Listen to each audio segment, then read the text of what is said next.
2020, l'année des déceptions et de la frustration. Aux Vieilles Charrues, il faudra se contenter du souvenir de l'année précédente.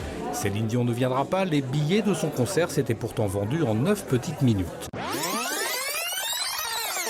Mais en Bretagne, la résistance va exister et s'organiser.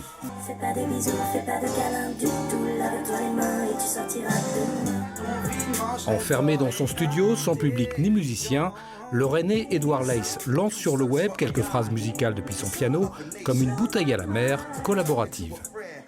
En fait, les gens ont répondu instantanément, tous positivement, en m'envoyant tout de suite des vidéos, des propositions. C'était assez hallucinant.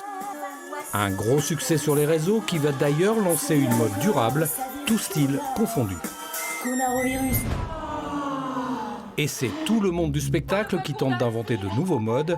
À Rennes, le TNB continue ses résidences et diffuse ses spectacles en ligne. Au déconfinement, le monde de la culture se réveille un peu sonné mais vivant. Le 21 juin, l'Arvor ne perd pas une minute. La salle rennaise lance sa première projection à minuit 1. Il fallait revenir et ça réouvre et donc c'est festif en plus, la preuve est chouette. Toujours à Rennes, au Jeu de Paume, se manifeste une grosse fringale d'œuvres et de rencontres avec les artistes. On a discuté de poterie, de terre, d'effets sur les pièces. Animation également à Dole, où culture rime aussi avec vie locale et tourisme. On a des expositions, on a des visites de ville, on a des commerçants et donc voilà, on va recevoir du monde, on va le faire connaître, on va faire connaître nos atouts et nos attributs.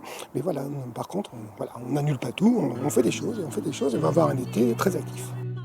Toujours autour de Dole va même émerger une nouvelle manifestation, joliment nommée le Festival des Jours d'après. 3 pianistes, 3 lieux inédits, et malgré les apparences, c'est complet.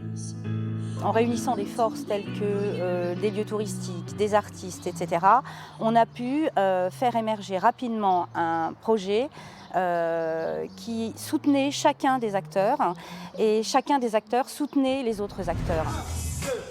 Mais après l'été s'annonce la menace de la seconde vague. Encore une édition du festival de hip-hop Millésime à Rennes en présence des grands anciens du genre. Encore une expo de créateurs de mobilier contemporain à Vannes. Et le 29 octobre, le confinement revient.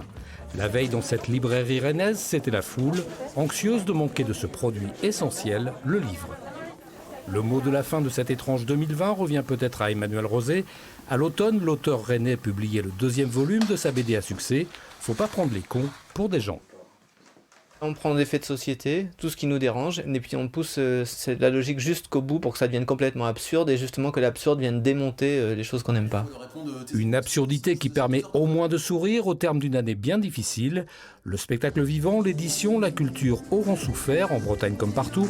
De quoi peut-être donner encore plus envie de lire, d'écouter, de regarder, de réfléchir et de créer.